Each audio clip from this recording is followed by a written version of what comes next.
فتنہ کسے کہتے ہیں اس کو جان لیجئے. فتنہ اس کسوٹی کو کہتے ہیں جس پر کہ آپ سونے کو گھستے ہیں اور معلوم کرتے ہیں کہ یہ کھرا ہے یا اس میں کوئی کھوٹ ہے، وہ فتنہ ہے. تو جب آزمائش میں کوئی پڑے گا تو پتہ چلے گا نا کہ کھرا ہے یا کھوٹا ہے. آزمائش میں نہیں آیا، امتحان میں نہیں آیا، کوئی تکلیف آئی نہیں تو وہ کھرے اور کھوٹے گڑمڑ رہیں گے، ملے جلے رہیں گے. دودھ کا دودھ اور پانی کا پانی جدا نہیں ہوگا.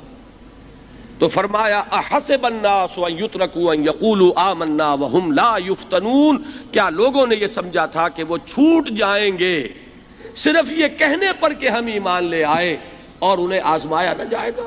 وَلَقَدْ فَتَنَّ الَّذِينَ مِن قَبْلِهِمْ، ہم نے تو آزمایا ہے ان سب کو جو ان سے پہلے آئے.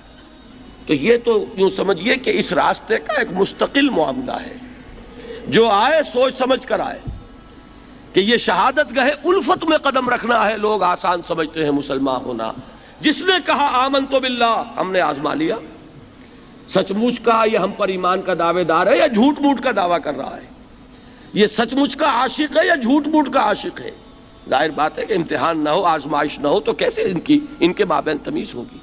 کہہ تو دیا سب نے آمنت باللہ. اب ذرا تھوڑی دیر کے لیے ہم بھی اپنے گریبانوں میں جھانکے. ہم بھی کہتے ہیں نا اللہ کا ہمارا ایمان ہے، اللہ پر، آخرت پر، رسول کا عشق کا بھی دعویٰ ہے. اور جب نعتیں ہم سنتے ہیں تو بڑے جھومتے ہیں.